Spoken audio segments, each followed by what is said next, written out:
COVID-19 വ്യാപനമൊക്കെ കൂടി എല്ലാവരും വളരെ ആശങ്കയിലേക്കായിരുന്നു. പക്ഷെ ഇപ്പോൾ അത് ഭയപ്പെടേണ്ട ആവശ്യമില്ല. എല്ലാവർക്കും വാക്സിൻ കണ്ടെത്തി കഴിഞ്ഞു. ഉടൻ തന്നെ അത് എല്ലാവർക്കും അത് ലഭിക്കുന്നതാണ്. അതോടൊപ്പം തന്നെ ഇതിനെക്കുറിച്ച് സംസാരിക്കാൻ പ്രത്യേകിച്ച് നമ്മുടെ പ്രിയപ്പെട്ട പി മോഹൻദാസ് സാർ, മനുഷ്യാവകാശ കമ്മീഷൻ മെമ്പർ നമ്മളൊപ്പം ഉണ്ട്. സാർ ഇതിനെക്കുറിച്ച് എന്താണ് പറയാനുള്ളത് നമുക്ക് ചോദിക്കാം. സാർ, ഇപ്പൊ വാക്സിനൊക്കെ വന്നു തുടങ്ങി കഴിഞ്ഞിരിക്കുന്നു. ഇപ്പൊ ഇതിനെക്കുറിച്ച് എന്താണ് സാറിന് പറയാനുള്ളത്? അതായത് കേരളത്തിലെ ജനങ്ങൾ കോവിഡ് മഹാമാരിയെ ശരിക്കും ധൈര്യസമേതം നേരിട്ടിട്ടുണ്ടെന്നുള്ളതാണ്. സർക്കാർ സമയാസമയങ്ങളിൽ നൽകുന്ന ഗൈഡ് ലൈൻസ് അനുസരിച്ച് ജനങ്ങൾ ജീവിക്കാൻ തയ്യാറായതിൻ്റെ അടിസ്ഥാനത്തിൽ ജനങ്ങൾക്ക് അതുമൂലമുണ്ടാകുന്ന ബുദ്ധിമുട്ടുകൾ തരണം ചെയ്യാനുള്ള നടപടികൾ സർക്കാരിൻ്റെ ഭാഗത്തുനിന്ന് ഉണ്ടായ സ്ഥിതിക്ക് യഥാർത്ഥത്തിൽ നമ്മൾ ഈ മഹാമാരിയെ നമ്മൾ ധൈര്യസമയം നേരിട്ടിരിക്കുകയാണ്. നമ്മൾ വിജയിച്ചിരിക്കുകയാണ്. കുറേ സഹോദരങ്ങൾ നമുക്ക് നഷ്ടപ്പെട്ടിട്ടുണ്ട് ഈ മഹാമാരി മൂലം.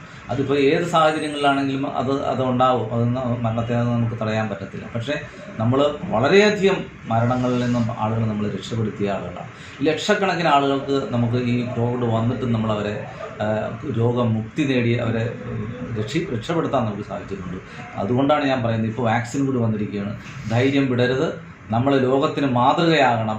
മാതൃകയാണിപ്പോൾ തന്നെ. ഇനിയും നമുക്ക് കൂടുതൽ നേടാൻ ഈ രോഗത്തെ നമുക്ക് അതിജീവിക്കാൻ കഴിയുന്നൊരു സാഹചര്യം ഉണ്ടാകട്ടെ എന്ന് നിങ്ങളോടൊപ്പം നിന്ന് ഞാനും പ്രാർത്ഥിക്കുകയാണ്. മനുഷ്യാവകാശ ലംഘനങ്ങൾ നടന്നാൽ നിങ്ങൾക്ക് ഓഫീസിൽ ബന്ധപ്പെടാം. അത് വെബ്സൈറ്റിൽ നമ്പറുണ്ട്. ഈ വെബ്സൈറ്റിൽ നോക്കി കണ്ടുപിടിക്കാൻ പ്രയാസമാണെങ്കിൽ അതിൻ്റെ ഒരു മൊബൈൽ നമ്പർ ഞാനിപ്പോൾ തരാം. 9447494961 എന്ന് പറയുന്ന ഒരു നമ്പറിൽ നിങ്ങൾക്ക് വിളിക്കാം.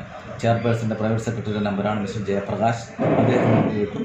കൂടാതെ നിങ്ങൾക്ക് വേണമെങ്കിൽ ഒരു ലാൻഡ് ലൈൻ നമ്പറും കൂടി നിങ്ങൾ മനസ്സിലാക്കണം. 0471 തിരുവനന്തപുരത്തിൻ്റെ കോഡാണ്. 0471 2301221. ഇതിലും നിങ്ങൾക്ക് കോൺടാക്ട് ചെയ്യാം. അവിടെ കോൺടാക്ട് ചെയ്ത് പരാതി ഒന്നെങ്കിൽ എഴുതി നിങ്ങൾ അവിടെ എത്തിക്കണം. അതല്ലെങ്കിൽ വാട്സാപ്പ് വഴി എത്തിക്കണം. അതല്ല സുവമോട്ടോ പവേഴ്സ് എടുക്കേണ്ട കേസാണെങ്കിൽ അത്ര അടിയന്തര പ്രാധാന്യമുള്ളതാണെന്ന് ചെയർപേഴ്സൺ ബോധ്യം വന്നാൽ മാത്രമേ ചെയ്യാൻ പറ്റുള്ളൂ.